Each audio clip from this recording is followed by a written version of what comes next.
در موج برنامه اطلاعاتی خبر.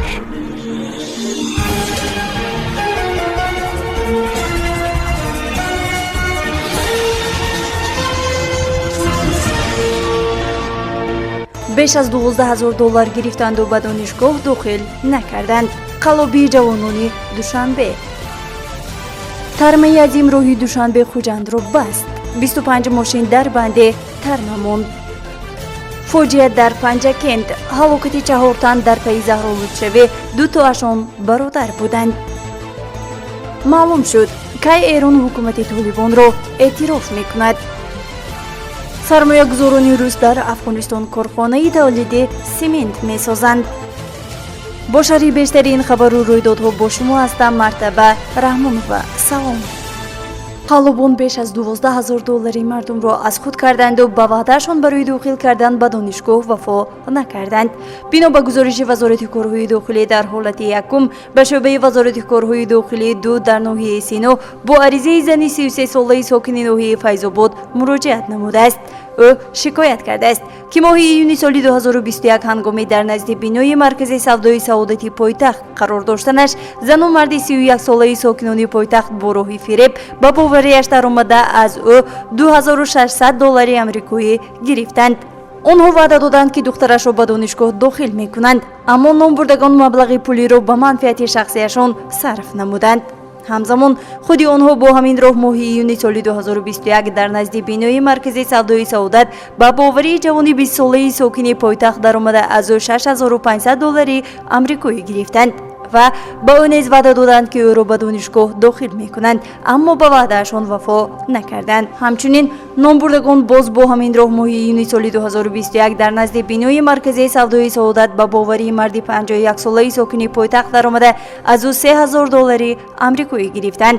آنها با این مرد وعده دادند که دخترش را به دانشگاه داخل میکنند، اما مبلغ پولی را به منفعت شخصیشان صرف نموده او را فریب دادند. منبع افزوده که وابسته به حالتهای مذکور تفتیشات ادامه دارد.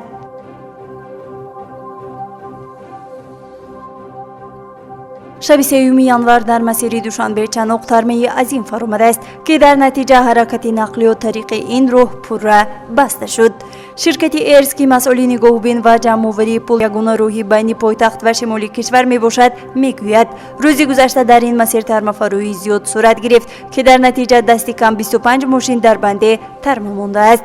منبع از جمله فرآمدن ترمه عظیم که بلندی آن 15 متر و پهنایش 300 متر را تشکیل نموده ذکر کرد. ترمه عظیم در کیلومتر 65 راه دوشنبه چنوق فرآمده است و حرکت تمام نمود نقلیات موقتا تا تازه شدن راه از غرم برف باز داشته شد. همزمان توضیح دادند که حال رهبریت وزارت امور داخلی و فیلیال شرکت در محل ترمه فروری قرار داشته تمامی کوشش‌ها را به خرج داده ایستادند تا 25 اتومبیل که در کیلومتر 6273 در بند ترمه ماندند به جانب پایتخت کشور گذرانند. شرکت با جمع‌آوری مبلغ و نگهداری یگانه راهی پولکی در تاجیکستان مشغول می باشد و اخیراً اعلام کرد که حق استفاده از مسیر دوشنبه چنوق را بالا میبرد. دلیل بالاروی نرخ افزایش ارزش مال و محصولات وارداتی از جمله محصولات نفتی و تکنیکا و به قرب شوی پول سامانی طی سالهای اخیر ارزیابی گردیده است.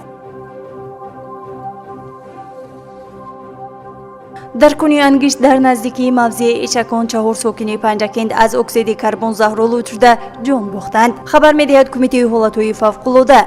بنا به گزارش کمیته حالت‌های فوق‌العاده این حادثه ناخوش روز 2 ینور رخ داده است. منبع افزوده وقتی که آنها بیگاه به خانه برنگشتند خویشاوندان بانگ خطر زدند.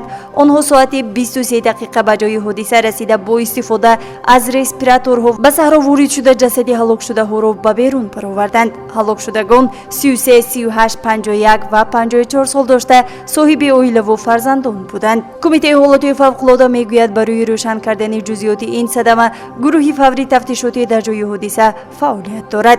در رابطه با این کمیته حالات فوق‌العاده و مدافع گرجدنی نزد حکومت جمهوری تاجیکستان از اهالی دعوت می‌نماید که برای استخراج انگشت در کنها کوشش مستقلانه انجام ندهند. این نهاد توضیح می‌دهد تنها کنهای ورزیده و کارمندان صحراها با استفاده از سر و لباس مخصوص با واسطه‌های تکنیکی رعایت تمامی قاعده‌های بی‌خطری می‌توانند انگشت استخراج کنند.